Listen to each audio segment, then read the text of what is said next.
Welcome back to the UM leadership training. Today, we will be looking at the team leader role. Before we get into what your job is, let's see where you are. Here's the composition of a squad, and this is where you are. You lead this portion of the squad. You could be part of a squad where there are 2 TLs and 1 SL, or part of a squad where you take half of the squad, so you have 1 SL and 1 TL. Which one it is varies depending on the operation, the theme, and maybe the background of the forces you're playing as. But it's good to expect one of these to be the case. As a team leader, it's important to know, as we call them, the 3-for-3 radio and the 1-5-2 radio. Usually as a team leader, you'll be dealing with just a 3-for-3 for intra-squad communication, but it may also occur sometimes that you need to use the 1-5-2 due to the 2 teams that are set up being either a small separate element or part of a bigger squad, so they have their own long-range communication network. It is very important as a team leader to control the chaos that may occur in a critical situation. So let's take this example scenario. Your squad leader has just gone down and you are the second in command, also shortened to second IC. You now need to explain to your own team and the team that the SL was leading that because the SL is now injured, we need to make a choice. If the injured leader cannot be moved, we need to fortify this position and hold it until he's up. Or if we're in a really open space, we should probably consider moving to cover first. What you do in this scenario is really hard to put down in a list of options. But what you should always try and do, you take initiative and control over the squad. If due to the death of your squad leader, you're now leading the entire squad, it means you continue with the original plan. You want to keep moving to prevent this still moment from occurring in the op. You can also grab the long range from your squad leader from his backpack and communicate his injury and or death towards the other squad leads in the operation. As a team leader, you will take orders from your squad leader. These orders are not to be followed to the exact detail, and this is due to you needing to be able to act and adapt based on what's required. So if you get an order from your squad leader, but it's not possible due to a large amount of enemies or a vehicle that's there, don't rush into the objective thinking you need to complete it because your squad leader gave you that order, but instead maybe retreat, call it into your squad leader if they are nearby and tell them, hey, we can't do this order that you gave us because there's a vehicle in the way. Then all the other elements in the operation can communicate to help you out, so you may actually continue with your order once it has been dealt with. It is also important to note that if you are confident in your own abilities to lead and plan out an attack, it is totally fine to act as an independent element from your squad. If your team is a designated anti-tank team and you see a vehicle, don't be afraid to act upon taking out this vehicle and act independently as well. The means by which you complete this objective should just be effective and fun for everyone involved. However,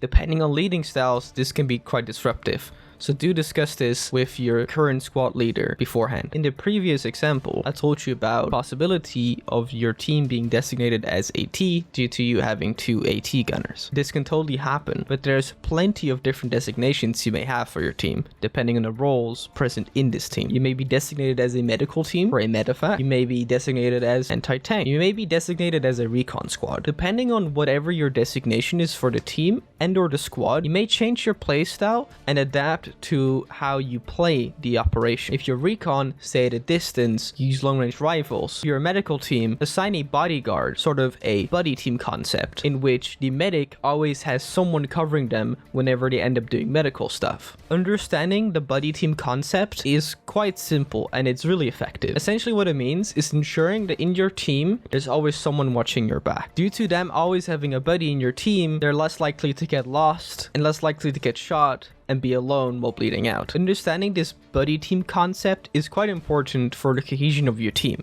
So try and assign buddies to each other. You need to make sure that you maintain accountability for your team members. Make sure that they understand the plan, make sure that they're ready to go, and make sure that they're involved within the operation. Now, let's get into something that some people would consider the more boring side of leading. It's actually quite simple, and it can be used whenever you feel like it's useful. So, formations. You're required to run some formations if you really want to get the maximum efficiency out of your team. So here are a few basic ones. Let's start with a simple one. A column looks like this. The column formation may be very basic, but it's very useful. For example, for convoys or patrols. Let's take the column formation and step it up a notch. Let's take the staggered column. The staggered column is great. It's great for walking along roads, and especially roads that may be mined or have IEDs in them. Let's say the first guy in the front gets hit or the guy in the left gets hit. You won't jeopardize the entire squad's safety, and you can medic this person up and then keep moving again. It's a good way to be a bit more careful when patrolling roads. But what about hostage situation? And you need to extract this hostage. We use a diamond formation for this. The diamond formation is good because you keep 360 security around you and it maintains this constant visual of possible enemy presence, meaning you can safely extract the hostage. Lastly, when exiting a helicopter, always trying to set up security that looks in a 360 direction around the entire aircraft. And then once everyone is safely out of the aircraft, the pilot can safely lift off. Something you may want to learn are special rules of engagement.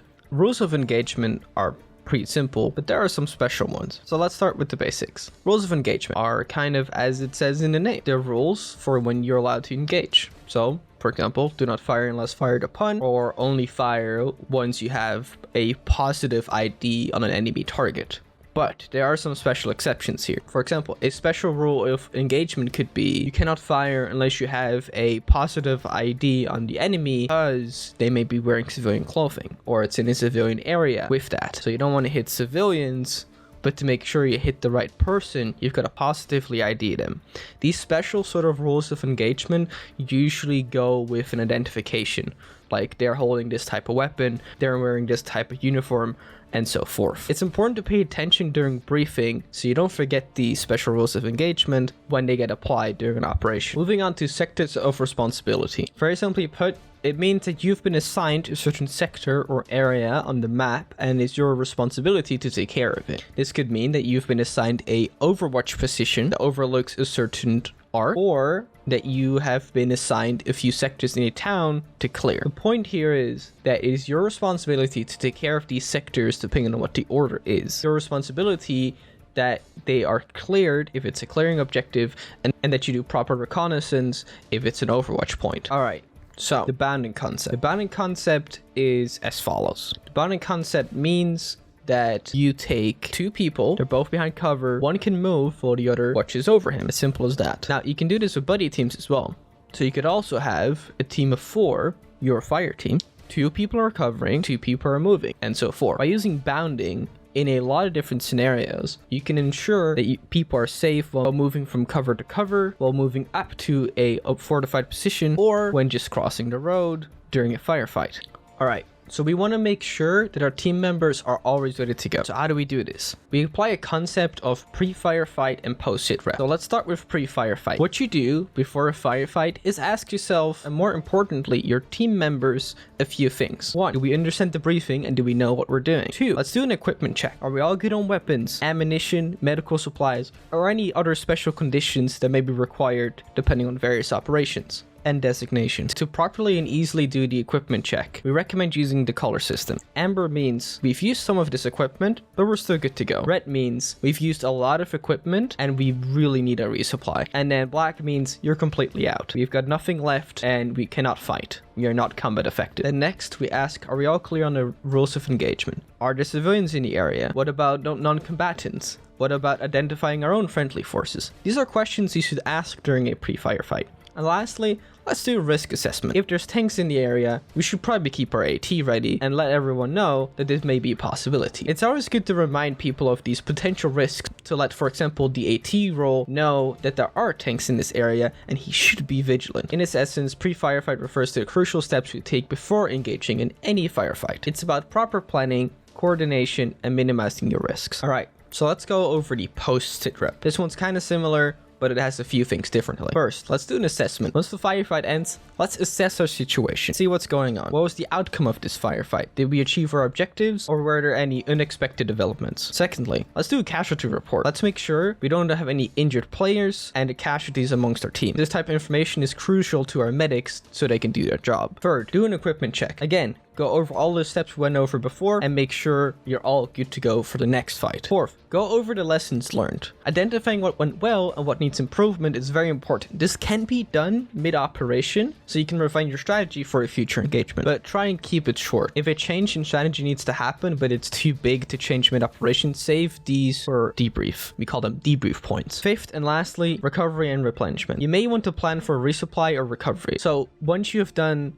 an equipment check and you've gone over all the stuff you've learned from this engagement, relay all this information to your squad leader so they may plan for a resupply and adjust their strategy for the next firefight. Now that you've learned your first leadership skills, it's very important to understand that during a firefight scenario, you should always keep in mind what the squad leader's perspective is. Trying to adjust your view to the perspective of the squad leader can really help in figuring out where you are in terms of your own position and being more aware of your surroundings. Always try and take in as much information as you can during a firefight so you're able to adapt and adjust your plan as you go.